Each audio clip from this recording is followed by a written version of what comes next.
The Atheist Debates Patreon Project presents Religion and the Mind, Part 1. Hi everybody, I'm going to be doing a Part 2 to this, and so this is kind of like the introductory steps, because Part 2 is going to address far more issues related to mental health. One of the foundational ideas behind this is that we have limits on what we can know and understand about reality. We recognize those limits. But a God is supposed to be this perfect, unlimited being. And so if you're a God and you create human beings and you stick them in a world and you give them a brain to understand that world, it would seem unreasonable to punish those creatures for coming to incorrect conclusions when they don't have sufficient information, when they don't have sufficient mental faculties. And this video is going to take a look at an imaginary scenario where we look at an optimal, not perfect, but optimal human brain. A brain that, while it's not perfect, is capable of reasoning at the highest levels, is less prone to jumping to conclusions or making bad inferences than the average brain. A brain that can consider complex subjects, that can evaluate, hey, am I a brain in a vat? Do I have any way of knowing? That can get to the foundations of, falsifiability. Is there a way to show that this idea that I'm holding or that someone is proposing is not true? Epistemology is the label that we use for the field of study and philosophy of how do we know what we know. And while it's far too complicated to go into in a short video here, imagine that my brain is as close to optimal as we could possibly get. What limitations do I still have? Well, I still have to begin with an assumption that I'm in a reality that is shared with other people because it's something I can't demonstrate. I can't prove that I'm not in a simulation. And by prove, we're talking about not just demonstrating to an absolute certainty, but I'm talking about we can't demonstrate that at all. It is reasonable to continue operating based on what you experience in the world. Like, for example, if I just decide that everything I'm experiencing is a fiction created by somebody else, I'm probably going to get hit by a bus crossing the street because I'm going to be out and about and not believe that that's a bus coming towards me, or not believe that the bus is real, or not believe that what I'm experiencing is real. And a lot of people will look at this and say, well, it's because your senses are limited. We know that you can fool your senses. There's optical illusions, great ones, that can confuse you as to color and shape and distance, relative proportions, all sorts of things like that. There are auditory illusions, the Yanny Laurel thing and other stuff like that. We experience all of these things, and they serve as a constant reminder that our brains are not perfect, that our sensory input is not perfect. And I want to pause here to address something, because yes, everything that you've ever experienced is a construct of your brain. You create in your mind a model of reality, and this is based on whatever sensory input you think you're getting. Not necessarily what sensory input you are getting, but what sensory input you think you are getting. Because your eyes, when they look at an optical illusion, are not providing information to your brain that is flawed. As far as we can tell, your eyes are providing decent information to your brain, unless there's some sort of issue with your eyes. And we're so good at detecting this that we can identify people who are colorblind, people who are completely blind, people who have bad vision and need glasses and need corrective lenses. We have such a good understanding of how this works that we can offer corrective measures for people whose eyes don't function optimally. Not everybody. We're doing it for auditory stuff as well, including cochlear implants that are allowing people to hear. We can find out how accurate your sensory information is, and yet it's still nothing that we can claim as a certainty, because all of it is created in the brain. The confusion over the color in an optical illusion is a product of your brain, not your eyes. Not your eyes didn't get that wrong. Your brain interpreted it wrong. Our understanding and knowledge that we can do this, that we're going to get some things wrong, put us in a really peculiar position. And that is a complete and total lack of certainty about anything.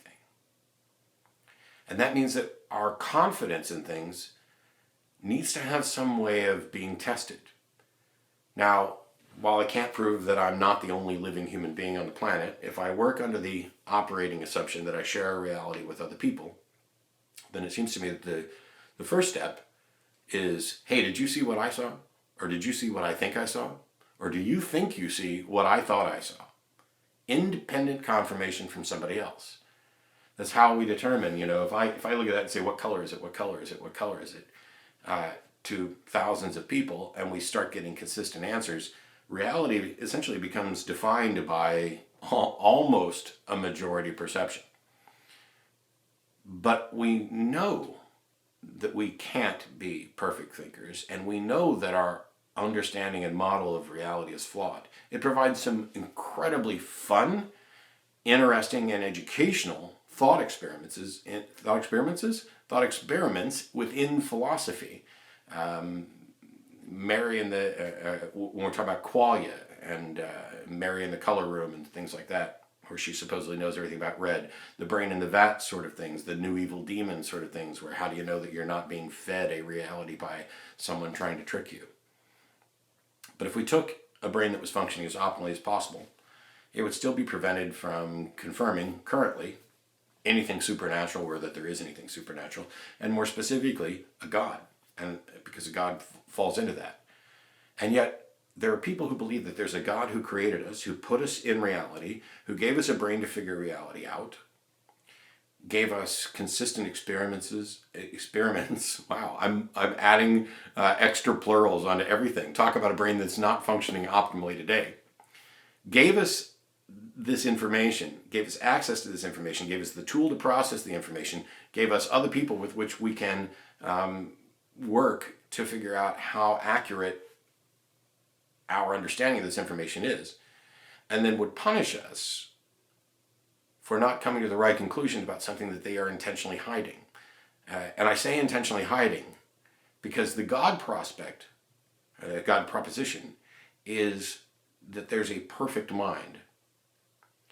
And if that mind is perfect, it would have to understand the limitations of our mind. And as the individual that created our mind with these limitations, it's absurd for that God to expect us to exceed those limitations, expect us to reach conclusions that aren't warranted in any way by evidence. Religions quite often rely on a leap of faith. It's something that they're both simultaneously proud of and ashamed of in many religions when you talk to them, because they don't want it to be viewed as blind faith. It's not like I just ran off and decided there's a God for no reason. No, it's not like that. You ran off and decided there's a God for bad reasons. You ran off and decided there's a God because of emotional reasons, about a discomfort with not knowing, or a fear of death, or a fear of being alone, or a fear of not being loved. You went off and decided there's a God out of discomfort with giving an answer like, I don't know, to questions of why is there something rather than nothing. Instead of recognizing the limitations of our ability to explore and understand the universe, and recognizing that the most accurate answer in most situations is going to be, I don't know, that was uncomfortable, and so people offered up notions about gods. But if you view this, put yourself in God's shoes, if I were God, and you created beings, and then sought to reward or punish them based on their ability to cognitively understand, reach a conclusion, and then act in accordance with that conclusion. I'm not, for the Christians out there that were like, it's not just about whether or not you believe in Jesus, it's about whether or not you follow Jesus and accept Jesus as Christ and live a Christ-like life. I get all that. The point is, none of you are perfect thinkers. And even if you were the best possible thinker, you are still prohibited by the nature of reality, the facts of reality, the fact that you don't have access to your sense data, you have access only to the interpretation of that sense data, and we have no evidence that leads to these particular conclusions. You are limited. You are a being that can only do the best you can, and your best can never be good enough to warrant reaching a conclusion about a God. And this is for properly functioning brains. How did you, oh, well, I just can't think of a better reason. Why is there something rather than nothing? God did it. Well, okay, how did you rule out universe creating pixies? Well, but I'm talking about prophecy. Prophecy is the reason that I believe in God. Okay, show me a prophecy. Well, it says in Daniel that such and such, and now we see this over here. Okay, I've done videos before on prophecy and that they need to be specific, answerable by a single set of circumstances, not prone to interpretation, etc. But even if we had a prediction written down that was very specific, that then came true, you wouldn't be able to say that the person who made that prediction actually knew that it would come true. How did you rule out coincidence? How did you rule out people actively working to make it come true? That sort of, if someday Israel will be a state. Well, if there's people working to make Israel a state, you don't get to claim that this is prophecy fulfilled any more than when I say somebody's going to name their kid, Jim Bob. Or someday there's going to be a woman president of the United States of America. That's not a particularly impressive prediction. It's not really a someday.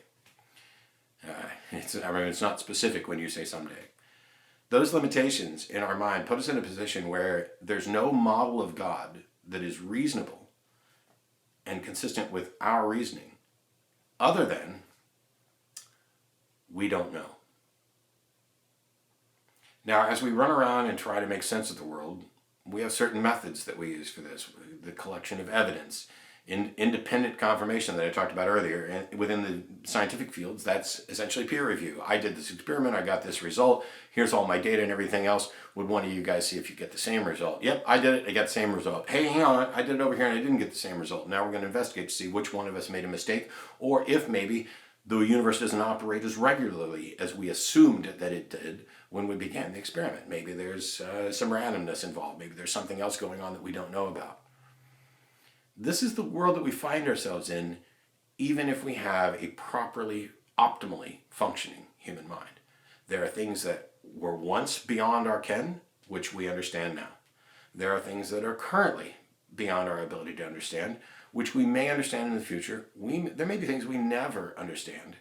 But at the end of the day, these assertions about, oh, there's a God that created you and wants you to know and understand and love him, in the absence of supporting evidence for that and the inability to falsify it. Getting back to Arthur C. Clarke's famous statement that any sufficiently advanced technology is indistinguishable from magic. And so when I have debates about the supernatural, it becomes, look, if I chop off your head and you are dead and we verify this and somebody puts your head back on and you get back up and walk away, I will agree that you were dead and now you're not. But I don't know what the cause of that is. And I certainly don't have epistemic warrant to say that it was necessarily supernatural. And all of that is true,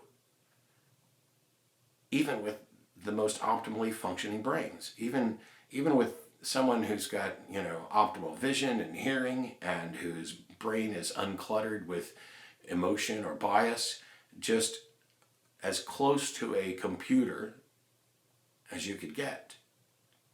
You can't get there from here without something being added to it. Which is why many religions suggest that the thing being added to it is a revelation from God, direct communion, guidance from the Holy Spirit. But they fail to see that that proposed guidance is still filtered through your brain. A perfect God could try all day long to make you warranted in accepting a position and could never do it. Maybe instead of questions about all-powerful beings and can they make a burrito so hot that they couldn't eat it, maybe the question that we should be asking is, if there is a God, can he make himself detectable and believable to beings that he created with flawed minds even when they're functioning optimally. There's a limit to what we can know and understand. And this is still within the realm of a properly functioning brain. In the next video, or possibly two, we're going to take a look at how this issue is expanded to the point of demolishing the notion of a God when we begin looking at mental health issues and how religions have treated and dealt with the limitations of the mind, both when it's functioning properly and when it's not functioning properly. See you next time. Bye-bye.